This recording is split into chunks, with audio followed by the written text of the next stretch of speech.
Mateus capítulo 24, versículos de 1 a 14. Antes que alguém de repente fique em dúvida porque o pastor não está presente, é que ele está pregando na igreja de Vale dos Reis, aniversário da igreja lá, e então por isso que ele não está conosco nesta noite.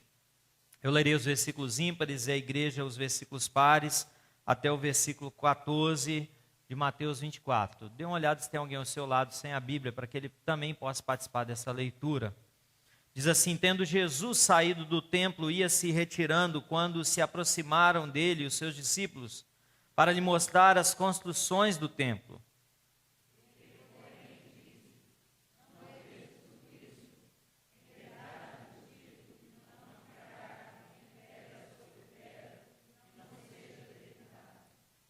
No Monte das Oliveiras, achava-se Jesus assentado. Quando se aproximaram dele os discípulos em particular e lhe pediram: dize-nos, quando sucederão estas coisas e que sinal haverá da tua vinda e da consumação do século?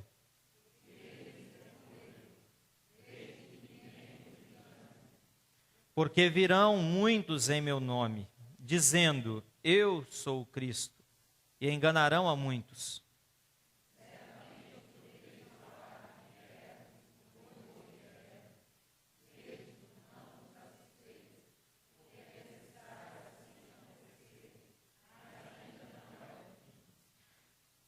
Porquanto se levantará nação contra nação, reino contra reino, e haverá fomes e terremotos em vários lugares. Então sereis atribulados, vos matarão, sereis odiados de todas as nações por causa do meu nome.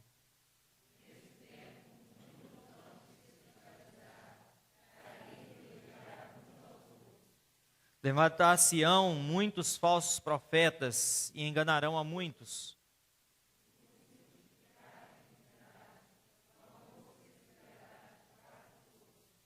Aquele, porém, que perseverar até o fim, esse será salvo.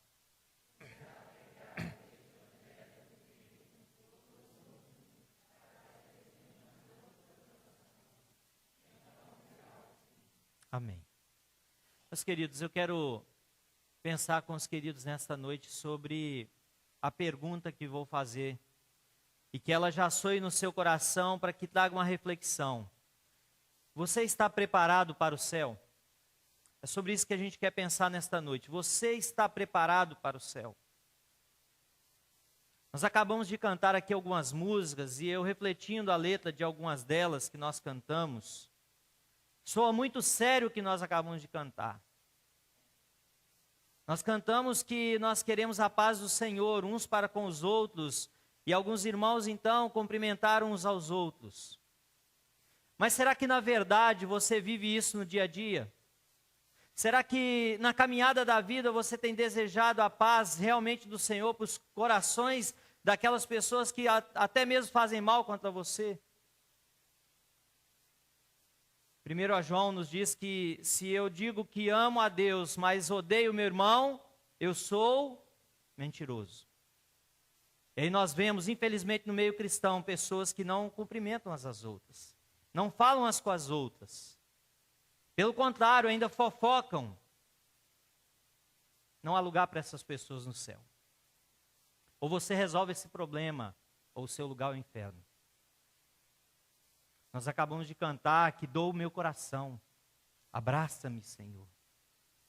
Não me deixes. Contigo eu quero andar. Será que esse é o desejo do seu coração? Ou você quer um carro do ano? Ou o seu maior desejo é uma mansão? E você andar e viver numa casa chique, andar num carro de luxo, enquanto tem pessoas mendigando nas ruas? Será que o seu objetivo realmente é o céu? Como que você canta uma música, ressuscita-me, Senhor? Renova os meus sonhos, se você não sonha com o céu. Se os seus sonhos são só aqui, você está cantando apenas da boca para fora. É muito sério, amados. O texto vem falando sobre o princípio das dores. Nós estamos vivendo eles. O texto fala que o amor de muitos se esfriarão. Isso é uma realidade. E talvez venha ao nosso coração o seguinte pensamento: ah, é assim mesmo, é a profecia.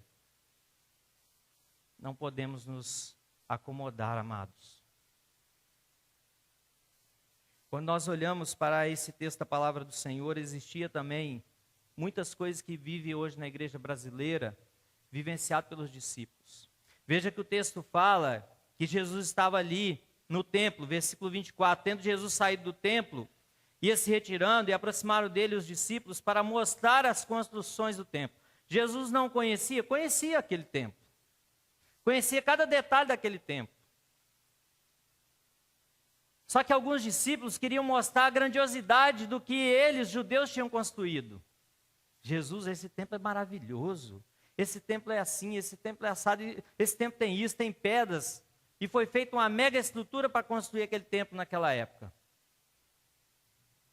Os judeus se orgulhavam de ter aquele templo.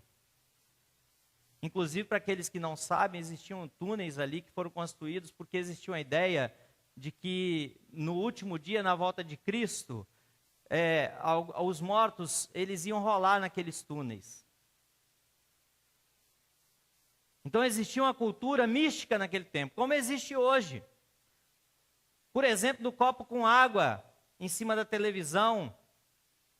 Se bem que as empresas de televisão hoje acabou com isso, né? Com aquela televisão fininha não tem como colocar mais o copo em cima, né?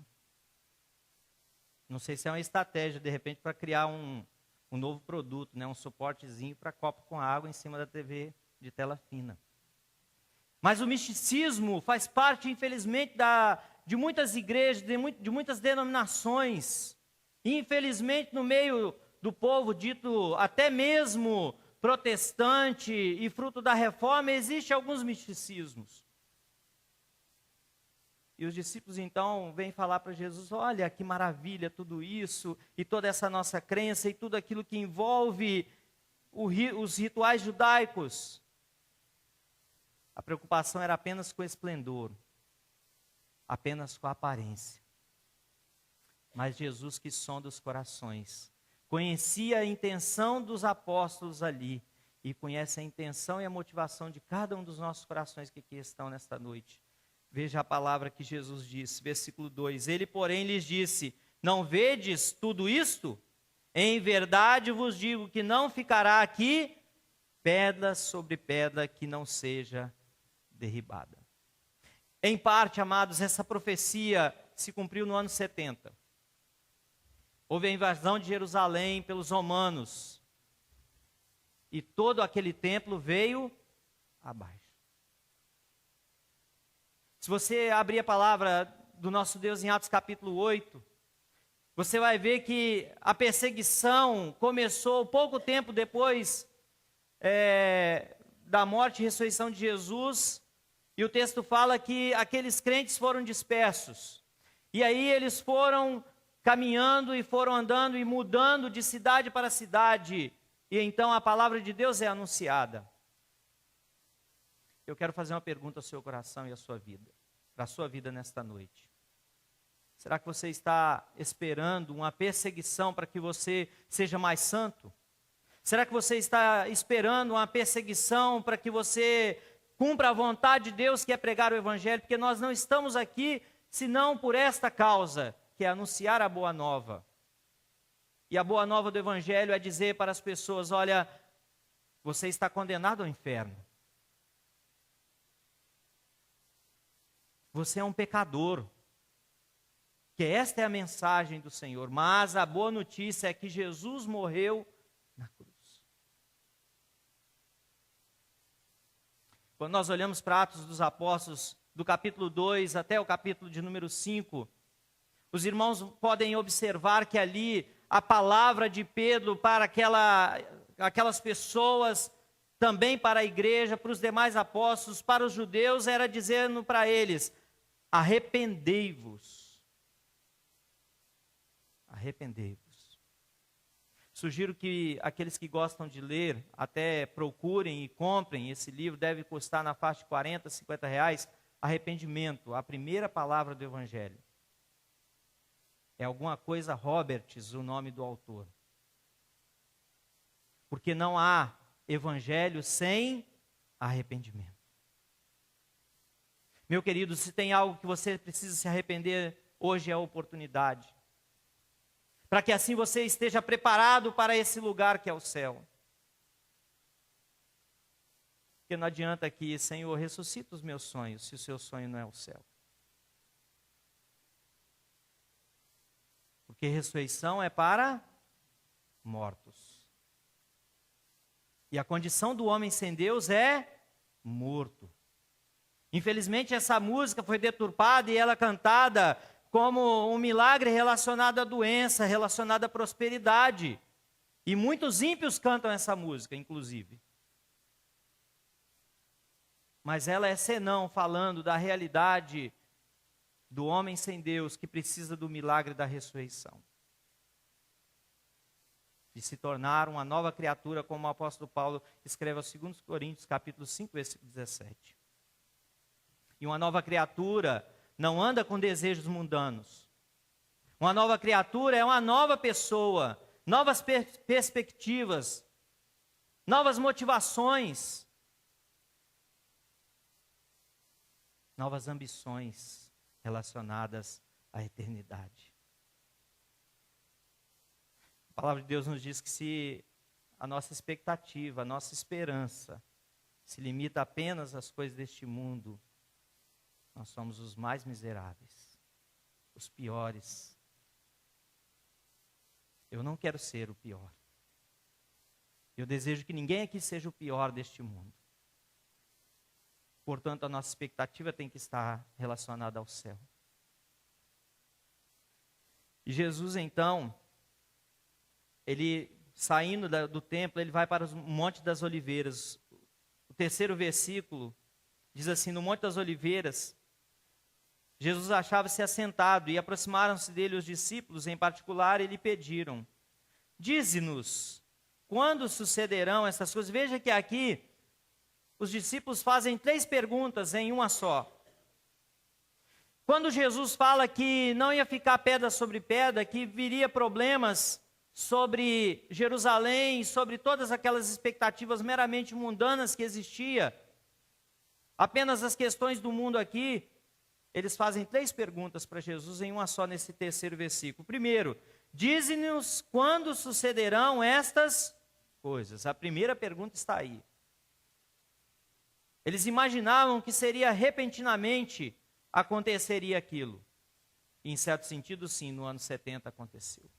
Só que a perseguição sobre a igreja, sobre Jerusalém, ela continuou até por volta do ano 300. Pouco mais do ano 300. Só com Constantino é que se acabou a perseguição sobre a igreja. Sabe por quê? Porque Constantino chegou e declarou: olha, a religião oficial agora do império é o cristianismo. E aí todo mundo foi no oba-oba. Agora eu sou cristão, porque o imperador é cristão, então eu vou ser cristão, porque de repente eu consigo um emprego no império, a minha família vai ser bem sucedida, porque eu vou fazer parte da religião do imperador. E não é diferente nesse tempo. Muitos buscam amizade por interesses. Vou ser amigo do fulano porque vou bem sucedido. Vou ser amigo do cicrano porque ele tem grana. Vou ser amigo do beltrano porque ele pode me encaminhar para um bom emprego. E assim sucessivamente. É terrível, amados, isso. Deus conhece a motivação dos nossos corações em tudo aquilo que nós vamos fazer. E eu quero te dizer que se a sua motivação de realizar as coisas não for a glória de Deus, de nada adianta tudo o que você vier a fazer. Pode ser a melhor coisa aos olhos humanos. Você pode receber muitos aplausos, mas se não for para a glória de Deus, não tem valor nenhum para Deus. Se o nome de Deus não estiver sendo glorificado, exaltado, se o reino dele não estiver sendo expandido, de nada adianta essas coisas. A preocupação deles era imediata. E a sua preocupação hoje? Senhor, quando sucederão essas coisas? Quando vai vir o grande dia da volta do Senhor? A segunda pergunta que é feita neste versículo é: Que sinal haverá da tua vinda? É feita então essa pergunta: existe algum sinal que vai mostrar que o Senhor vai vir? Veja que Jesus não tinha nem morrido ainda. E eles queriam um sinal. E muitos hoje talvez estão buscando também sinais. E infelizmente, se você for adentrar nessa questão dos sinais hoje, infelizmente eu lamento dizer que você vai perder muito tempo. Porque alguns estão dizendo que vai ser em setembro, 29 de setembro. Outros vão dizer que é por causa do calendário tal, igual houve há pouco tempo atrás, 2012, calendário Maia, e por aí vai. É a marca de não sei o quê, é um chip de não sei o quê, e você vai perder tempo com isso, sendo que o principal, que é pregar o evangelho, está sendo deixado de lado. Meu querido, eu não estou dizendo que você não deve pesquisar, que você não deve se inteirar das coisas de Deus, não é isso. É que muitas vezes a gente perde tempo com tanta discussão a respeito dessas coisas, sendo que a nossa missão é pregar o evangelho, anunciar Jesus. Esses pormenores devem ser fruto de um aprofundamento num grupo de estudo, num outro momento, numa outra situação. Tome cuidado para não colocar prioridades na sua vida que não estão agradando a Deus. Terceira pergunta ainda nesse versículo é: que sinal haverá da consumação do século? Agora os discípulos estão preocupados já com o juízo final. Que dia que vai se encerrar tudo aqui neste mundo? Veja como que Jesus responde a esses 3 questionamentos. Versículo de número 4 diz: e ele lhes respondeu: vede que ninguém vos engane. Então, existe aqui um primeiro alerta de Jesus, diante dessas perguntas e diante de tudo aquilo que eles já tinham vivido. Veja que ninguém vos engane. Quantos estão dentro das igrejas enganados?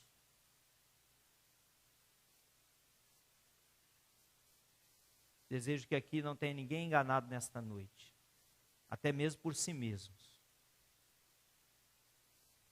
Que a palavra de Deus em Provérbios nos diz que enganoso é o coração.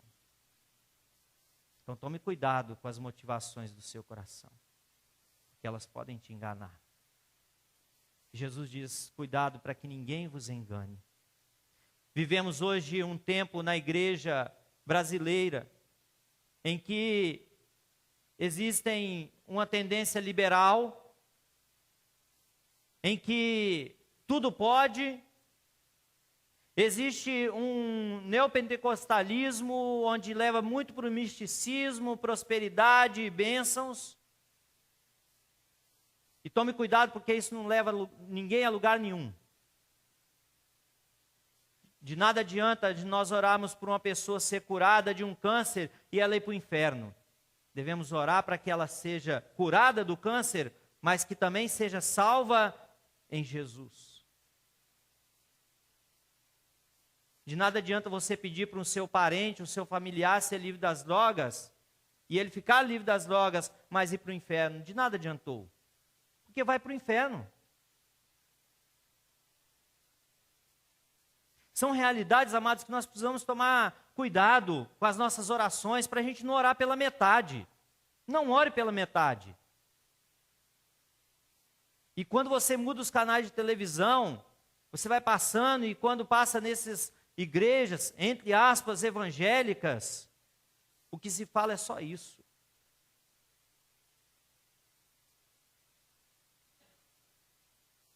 Eu fui ver sobre a questão de céu e músicas que falavam sobre o céu. E até comentei isso hoje na classe de casais.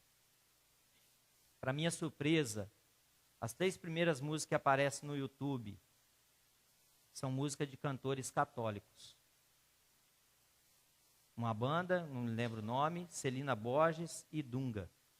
3 cantores católicos, cantando sobre o céu, sobre desejar o céu, sobre querer ir para o céu. E os evangélicos cantando prosperidade.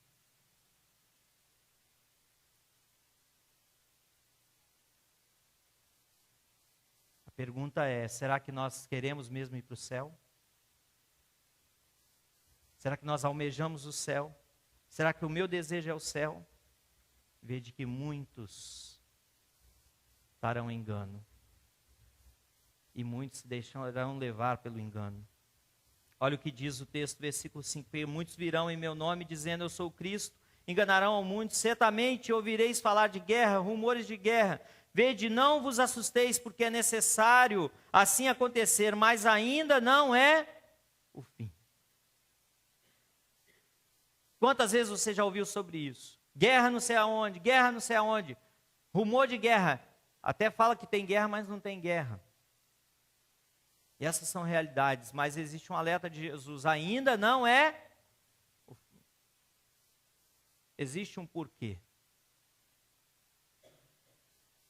E nós vamos vê-lo mais no final. O porquê ainda não é o fim. E o texto continua e diz assim: porquanto se levantará nação contra nação, reino contra reino, e haverá fomes e terremotos em vários lugares. Porém, tudo isto é o princípio das dores. Este é o tempo que nós estamos vivendo. O princípio das dores. Mas é só o começo. Sabe por quê? Porque o evangelho precisa ser anunciado. O evangelho precisa ainda ser pregado a muitos povos. Só para os irmãos terem uma ideia, há 70 anos atrás, tinha a Bíblia traduzida, ou parte dela, para cerca de 300 dialetos. Povos, dialetos, línguas e dialetos. Há cerca de 70 anos atrás. Hoje já está na faixa de 1.400 línguas e dialetos que receberam a palavra de Deus. Mas há muito ainda a fazer. Mas eu quero te dizer que com a tecnologia que nós dispomos no nosso tempo, isso é bem rápido. Isso pode acontecer rapidamente. E é isso que vai mostrar o tempo do fim. Bom, então, o que fazer para estarmos preparados para o céu? Qual deve ser a minha atitude e a sua atitude em relação ao céu? Quero que você vire umas páginas da sua Bíblia, se você quiser deixar marcado aí o texto de Mateus, mas Efésios, capítulo 5.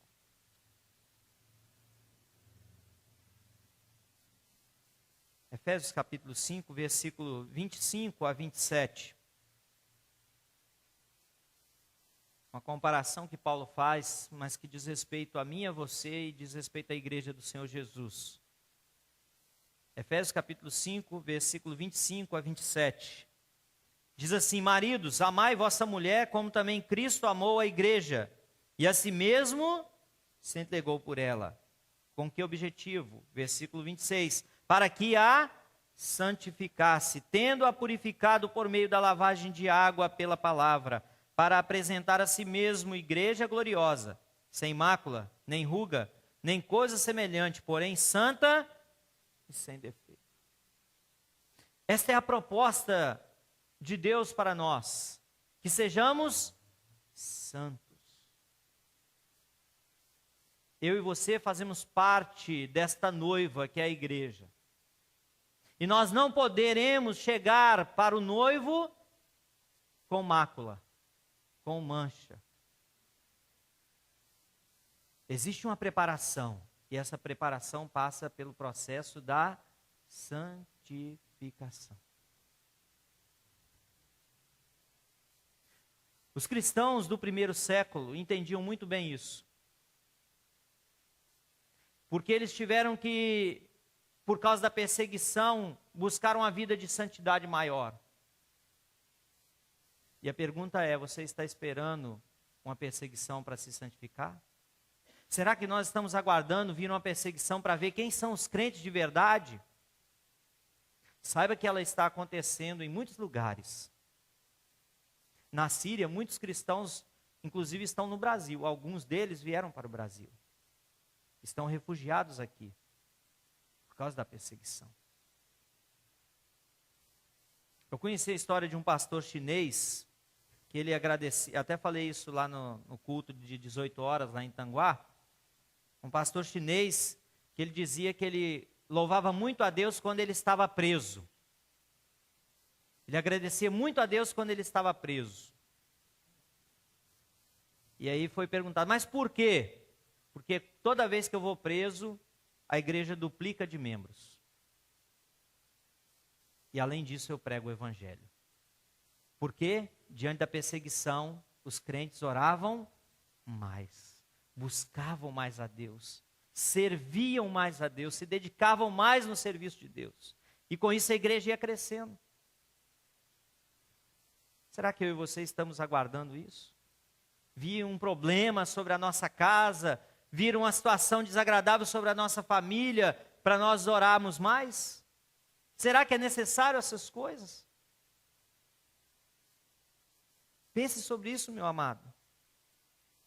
Deus quer uma igreja, uma noiva, sem mácula. E passa pela minha e a sua atitude de santificação. E é um processo que nós precisamos vivê-lo de contínuo. O texto fala que, versículo 9, que nós seremos atribulados. Veja que não há promessa de bênção. Muitas vezes nós queremos bênção, bênção, bênção, bênção. Mas a palavra é bem direta de Jesus. Versículo 9, sereis atribulados. Vamos ler juntos? E vos matarão, sereis odiados de todas as nações, por causa do meu nome. Nesse tempo, muitos hão de se escandalizar, trair e odiar uns aos outros. Levantar-se-ão muitos falsos profetas e enganarão a muitos. E por se multiplicar a iniquidade, o amor se esfriará de quase todos. Veja, meu querido, é uma palavra bem direta e talvez soa como uma palavra dura. Mas essa é a realidade de quem serve ao Senhor. Vai passar por tribulação, pode ser morto, pode ser traído. Pessoas vão colocar-se ao seu lado como se fossem cordeiros, mas na verdade são lobos, querendo devorar e destruir. Tome cuidado. Eu lembro das palavras de Pedro, quando o Sinédrio, depois de interrogar a Pedro e João, por ter curado alguém que ficava ali na porta do templo muitos anos, como mendigo, e a prisão de Pedro e João foi por causa disso. Ao soltar Pedro, o Sinédrio e também o Senado de Israel, diz para ele, aqui, parem de falar, nós vamos soltar vocês, mas parem de falar. E em duas ocasiões Pedro usa a seguinte expressão, a primeira é, não podemos deixar de falar daquilo que nós vimos e ouvimos, ou seja, tudo que nós aprendemos com Jesus, nós vamos continuar falando. E mais à frente, no capítulo de número 5 ou 6 de Atos, Pedro diz o seguinte, mais importa agradar a Deus do que aos homens. Tome cuidado, as pessoas da sua convivência, as pessoas que estão ao seu lado, não agrade a elas se isso for desagradar a Deus. Não faça a vontade delas se isso for contrário à vontade de Deus. Mesmo que seja o meu parente, Natanael, mesmo que seja o seu parente. Mesmo que seja minha esposa, o meu esposo, minha namorada, mesmo que sejam essas pessoas. Porque mais importa agradar a Deus do que aos homens. Veja que capítulo 5 de Atos diz assim, no versículo de número 13, mas dos restantes ninguém ousava juntar-se a ele, porém o povo lhe tributava grande admiração. Por quê? Porque a palavra de Pedro foi direta ao povo. Alguns se ajuntaram ao povo de Deus, outros se afastaram. Mas olha o resultado dessa convicção de evangelho. Versículo de número 14 diz assim: e crescia mais e mais a multidão de crentes, tanto homens como mulheres agregados ao Senhor. Veja que maravilha, amados. O livro de Atos começa falando de um grupo de 120 reunidos num lugarzinho. E desce o Espírito Santo sobre aquele grupo. Daqui a pouco há uma mensagem e 3.000 se convertem. Daqui a pouco há uma mensagem e 5.000 se convertem. E a mensagem era de arrependimento. E agora no capítulo 5, já há a expressão multidão. Evangelho verdadeiro produz transformação que leva também multidões a se renderem aos pés de Cristo. Não precisamos negociar o Evangelho. Não precisamos, entre aspas, pintar Jesus como, ou Deus, como um bonachão, como um Papai Noel. Jesus é bonito, Jesus é bom, Jesus é maravilhoso, Jesus vai abençoar a sua vida, sua família, Jesus pode fazer isso por você. Não precisa dessas coisas, meu querido. Fale a verdade do Evangelho. E deixe que o Espírito Santo faça a obra de transformação. Permita que o Espírito Santo mude e transforme realmente aqueles que são eleitos. Porque a verdadeira transformação e mudança só vai acontecer na vida dos eleitos.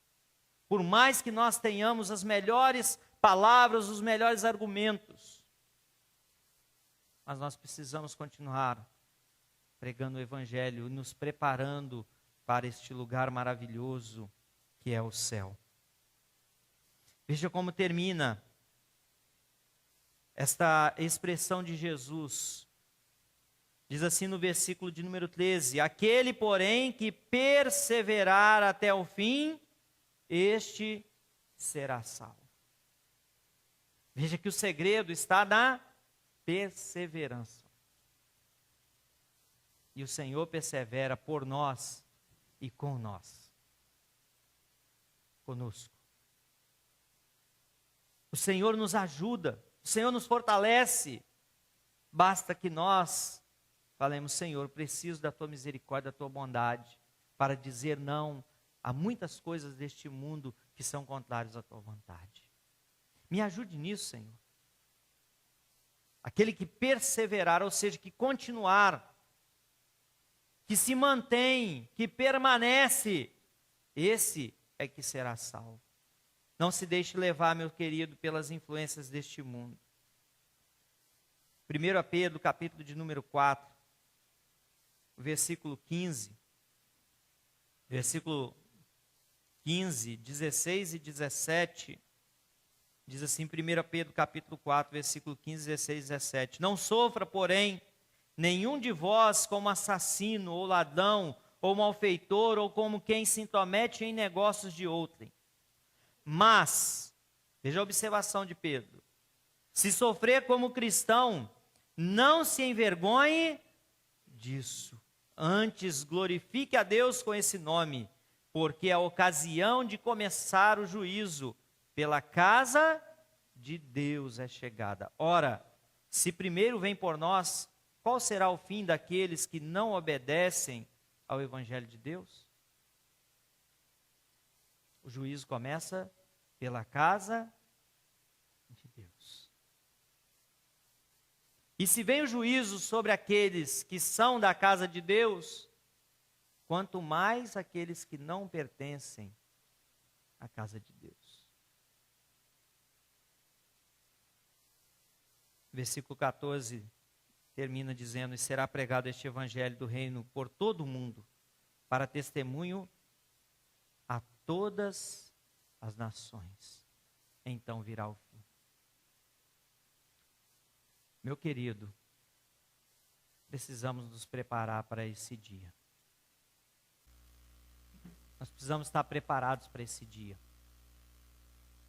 Nós precisamos nos preparar buscando uma vida de santificação. Buscando uma vida que agrade ao nosso Deus.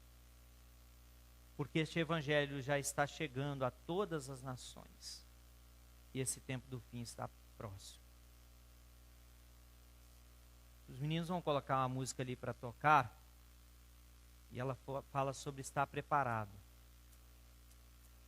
Enquanto ela toca, além de você meditar nessa letra, eu gostaria que você fizesse a sua oração a Deus.